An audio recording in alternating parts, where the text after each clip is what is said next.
Page हमारे पास है 335 page और बुक हमारे पास है रॉसन विल्सन की, जिसकी हम पेज वाइज स्टडी कर रहे हैं। और प्रीवियस हमारा जो टॉपिक चल रहा है वो किडनी पर या फॉर्मेशन ऑफ यूरिन या फिजियोलॉजी ऑफ यूरिन फॉर्मेशन, इस टॉपिक पर हमारी जो है वो टॉपिक चल रहा है।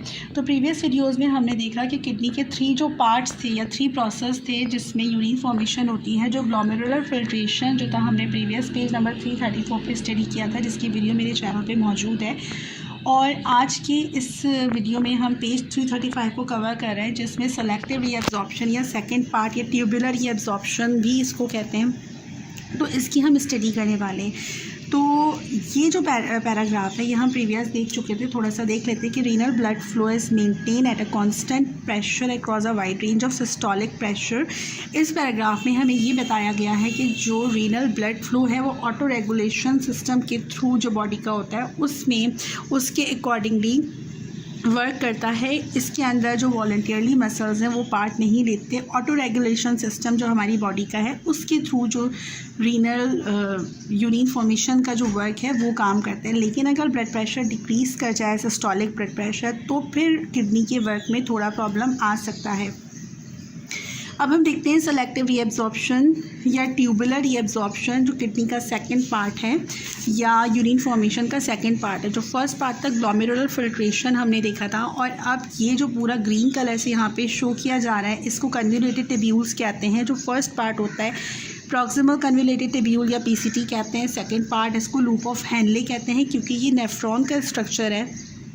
तो लूप ऑफ हैनले या मेड्यूलरी लूप या मेडुला से निकला है, यानी कि मिडल जो लूप होती है, जो असेंडिंग और डिसेंडिंग लूप भी कहलाती है। इसके जो 2 पार्ट्स होते हैं। और फिर आखिर में डीसीटी या डिस्टल कन्वोल्यूटेड टिब्यूल्स हैं, जो आगे जाके कलेक्टिंग डक्ट से मिलती हैं। अच्छा, ये याद रखना, जैसे जैसे ब्लड जो है वो फ़िल्टर होता जाएगा, वो आगे जिस तरह आगे बढ़ता जाएगा, जो आइंस हैं, जो कंपोनेंट्स हैं वो ब्लड के अंदर एब्जॉर्ब होते जाएंगे। और फिर जो डीसीटी की तरफ जाएगा ब्लड, वो ब्लड नहीं होगा, वो यूरिन की ऑलमोस्ट यूरिन की कंडीशन या यूरिन की शेप में आ चुका होगा। और फिर वहाँ से कलेक्टिंग डक्ट्स के थ्रू होता हुआ वो रीनल पेल्विस की तरफ जाएगा, माइनर और मेजर क्लासेस से निकलकर, और रीनल पेल्विस से होता हुआ वो फिर यूरिटर की तरफ चला जाएगा। यूरिटर से ब्लैडर में एक्यूमुलेट होगा फॉर सम टाइम, और ब्लैडर से यूरिथ्रा के थ्रू वो बॉडी से पास आउट हो जाएगा। तो जो यूरिन है वो डीसीटी की तरफ ऑलमोस्ट अपनी फॉर्म कंप्लीट कर चुका होता है, और देन कलेक्टिंग डक्ट्स की तरफ आता हुआ वो ऑलमोस्ट यूरिन बन चुका होता है। तो सेकंड पार्ट जो है, क्योंकि हम ग्लोमेरुलर फिल्ट्रेट जो था फिल्ट्रेशन वो हम देख चुके थे, अब हम ये जो ग्रीन पार्ट है इसकी स्टडी कर रहे हैं, जिसको सेलेक्टिव रीअब्जॉर्प्शन या ट्यूबुलर रीअब्जॉर्प्शन कहते हैं। ट्यूब्यूल्स क्यों कहा गया? क्योंकि ये ट्यूब्यूल्स की फॉर्म में है, जिसका जो ट्यूबुलर पार्ट है इसमें किस तरह से रीअब्जॉर्प्शन होती है उसको डिस्कस किया जा रहा है। Most reabsorption from the filtrate back into the blood take place in the proximal convoluted tubules, whose wall are lined with the microvilli to increase the surface area for absorption। अच्छा, इस point को देखते हैं हम पूरा detail में कि mostly reabsorption जो होती है, क्योंकि रीअब्जॉर्प्शन का मतलब है अगेन रीअब्जॉर्ब्ड होना।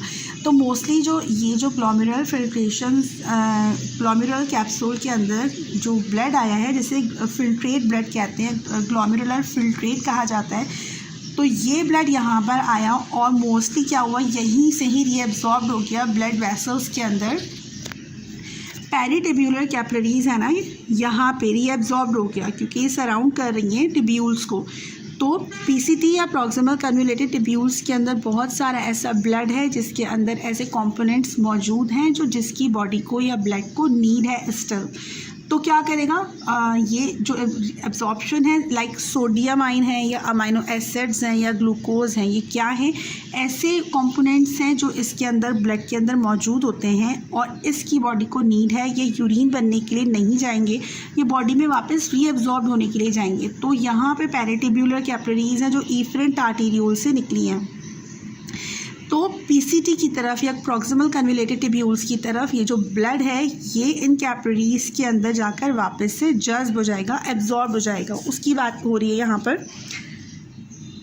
और क्योंकि पीसीटी के अंदर जो स्ट्रक्चर है इसका ऐसा है कि यहाँ पे डिफरेंट टाइप के वेलाइज प्रेजेंट होते हैं। वेलाइज लाइक इस तरह के स्ट्रक्चर होता है। आप ऐसे मिसाल ले लो, इसकी एग्जांपल के तौर पे बता रही हूँ कि जो आपकी गाड़ी है उसके आगे जो मिरर होता है, फ्रंट मिरर होता है, उसमें जो अगर कोई गिर्द आ जाए, फॉग हो जाए, तो फिर एक वाइपर टाइप का होता है ना, विलाइज की तरह मूवमेंट हो रहा होता है, जो उस विजन को क्लियर कर रहा होता है, जो फ्रंट मिरर होता है वहाँ पे उसको क्लियर कर रहा होता है wiper.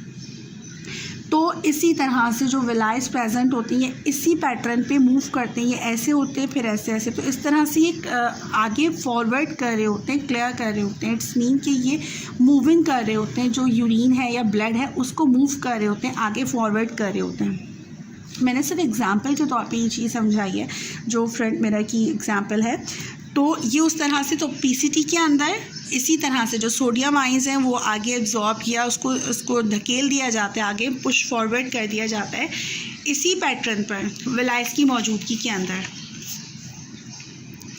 Material essential to the body are reabsorbed here. Body को जिस मटेरियल लाइक सोडियम है या अमाइनो एसिड्स हैं ये या ग्लूकोज है, ये इसकी बॉडी को स्टिल अभी नीड है। Electrolytes and organic nutrients such as glucose. Some reabsorption is passive. अच्छा, दो टाइप की रीअब्जॉर्प्शन होती हैं हमारी बॉडी के अंदर, एक्टिव रीअब्जॉर्प्शन या पैसिव रीअब्जॉर्प्शन। तो एक्टिव रीअब्जॉर्प्शन के अंदर जो एनर्जी है वो बहुत ज़्यादा अमाउंट में यूटिलाइज होती है, और पैसिव रीअब्जॉर्प्शन बगैर किसी मेहनत के वो ऐसे ही बस लाइक अगर वाटर मॉलिक्यूल्स हैं तो उसमें मेहनत नहीं लगेगी, वो बॉडी में वैसे ही जाके रीअब्जॉर्ब हो जाएंगे।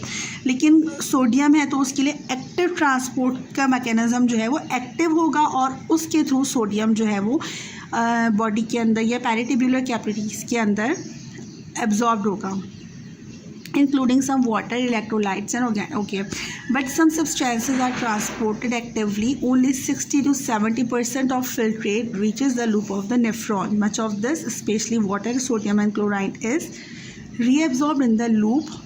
Okay, मोस्टली क्या होगा, सोडियम है, क्लोराइड है, यहाँ मेडुलरी लूप के अंदर भी। देखिए आप इसको ऐसा समझ लो कि इसके अंदर पैराटिब्यूलर कैपिलरीज के अंदर एक पर्टिकुलर स्पेस होता है, यहाँ पे एक स्पेस होगा।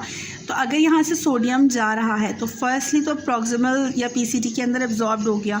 ये जब जगह स्पेस फुल हो गई जितनी इसकी कैपेसिटी थी, तो फिर आगे जाके जो जैसे ही वो आगे बढ़ता गया ब्लड, यहाँ पे इसकी स्पेस फुल होती गई, इसने यहाँ दे दिया। अब जो ये यहाँ पे बढ़ रहा है तो बाकी सोडियम आइंस यहाँ पे एब्जॉर्ब्ड हो गए। तो जितने ज़्यादा हो सके ये जो जगह है पहले ये फुल हो जाएगी, उसके बाद जाके जितना समझ लें कि एक प्याला भरा हुआ है उसके अंदर बहुत सारे अमाउंट में कोई भी चीज़ मौजूद है, लाइक सोडियम है, सोडियम को ऐसा समझ लो राइस के वो हैं, तो जितना इधर स्पेस होगी उतना ही तो फेंक सकते हैं ना।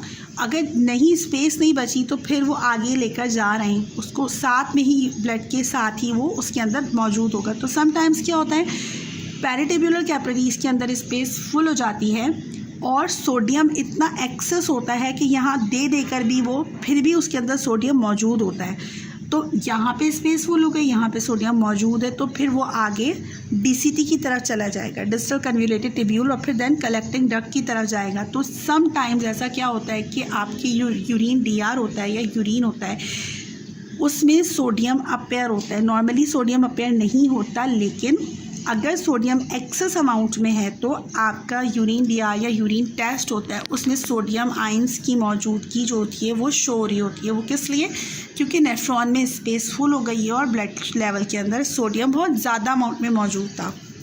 वरना नॉर्मली सोडियम जो है वो आपके ब्लड में जो है वो शो नहीं होता। मोर electrolytes are reabsorbed here, especially sodium, so the filtrate entering the collecting duct is actually quite dilute. Basically जितना डीसीटी की तरफ बढ़ता जाएगा ब्लड, उतना ही वो यूरिन की फॉर्म या यूरिन की शक्ल में आ जाएगा। जो यहाँ ग्लोमेरुलस फिल्ट्रेट था इससे निकला तो वो ब्लड था, लेकिन जैसे जैसे कन्वोल्यूटेड ट्यूब्यूल से होता हुआ गुजरा उसमें से फ़िल्टर होती गई, उसके जो कंपोनेंट्स हैं वो फ़िल्टर होते गए, पैराटिब्यूलर कैपिलरीज के थ्रू वापस से ब्लड की का हिस्सा बनते चले गए।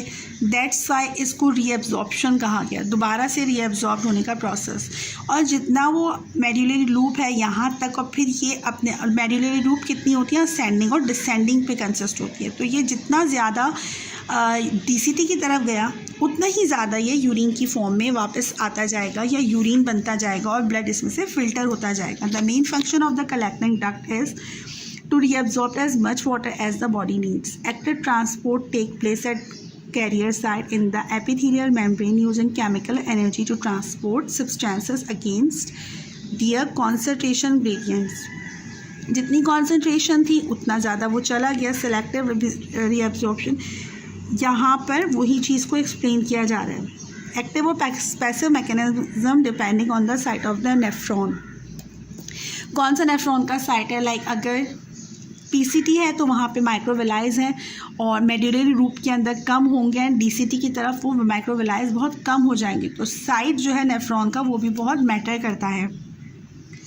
Some constituent of glomerular filtrate, glucose and amino acids do not normally appear in urine, but they are completely reabsorbed unless blood levels are excessive.